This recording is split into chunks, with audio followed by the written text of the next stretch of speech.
కనపడతాడేమో లే సూటు గిట్టు వేసుకుని అంటే అప్పుడు కూడా భారంతోటో మానసికంగా ఆ ఒక దీనితోటో ఆ సంఘర్షణతోటో ముఖంలో ఆ హెవీనెస్ తోటో జీవితంలో ఏదో పోగొట్టుకుని ఏదో సాధించాలని ఏదో అనుకోవాలని ఏదో రకంగా అయిపోయింది ఇట్లా ఈ పరిస్థితుల్లో అన్న మీమాంసలో నలిగిపోతాం. ఆ నలిగిపోవడం అనేది ఫిజికల్గా and appearance wise performance wise చూపించగలిగాడంటే అది హ్యాట్స్ ఆఫ్ నాగ్.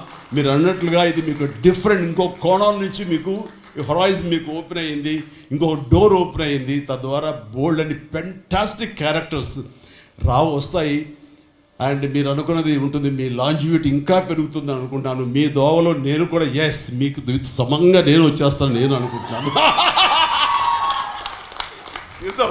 అంటే ప్రతిసారి నాకు అన్ని విషయాల్లో కూడా నాకు సోర్స్ ఆఫ్ ఇన్స్పిరేషన్ అనిపిస్తుంది. అది హెల్త్ కానివ్వండి, కంపోజ్డ్ బిహేవియర్ కానివ్వండి, ఒక ట్రాంక్వల్ ఆలోచనలు కానివ్వండి, స్థితప్రజ్ఞత కానివ్వండి, ఏం జరిగినా సరే అటు నవ్వుకుంటూ సరదాగా ఉంటాం.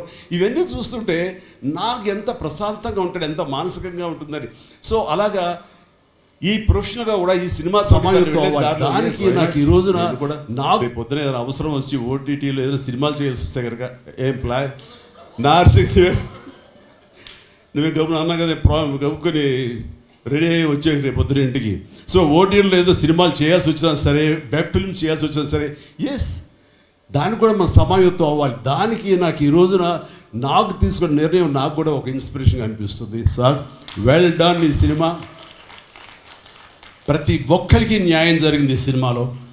అండ్ నా డైలాగ్ నువ్వు అనేస్తావు నాకు ఇందాక నేషనల్ క్రష్, నా క్రష్ కూడా. అందుకని నేను ఆ మాట నేను అనను, కానీ అనుకుంటాను అంతే, పైగా మాత్రం నేను అనను. సరే అమ్మా, ఫెంటాస్టిక్ అమ్మా నువ్వు. అండ్ ఇప్పుడుగా తన ఫస్ట్ సినిమా హీరోయిన్గా వచ్చినప్పుడు ఆ సినిమాకి ఇలాగే నేను గెస్ట్గా వచ్చాను. ఆ రోజు నుంచి తనని అబ్జర్వ్ చేస్తుంటే నటనా పరంగా కానివ్వండి, తన ఇమేజ్ పరంగా కానివ్వండి, day by day film after film ఎక్కడికో వెళ్ళిపోయింది. ఇది నేషనల్ క్రష్ కాదు, ఇంటర్నేషనల్ క్రష్ అయిపోయింది అమ్మాయి. అండ్ గాడ్ బ్లెస్ యూ అమ్మా. నువ్వు ఎంత బాగా పెర్ఫామ్ చేస్తావంటే నేను చూస్తుంటే నీ కళ్ళు తప్ప ఇంకేమైనా అట్రాక్ట్ చేసుకోవు, కళ్ళు ఒకలా చూస్తుంటావు నేను. అండ్ ఆ కళ్ళతో ఏమి పలికిస్తుంది ఎక్స్ప్రెషన్ అంటే ఇంకా అంత ఇంత కాదు. అండ్ ఈ సినిమాలో ఎంత నిడివి ఉంది, ఎంత లెంగ్త్ ఉంది క్యారెక్టర్ అనే దానికంటే ఎంత ఇంటెన్సిటీ ఉంది అంటే అందులో మాత్రం చూపించగలిగింది ప్రతిదీ.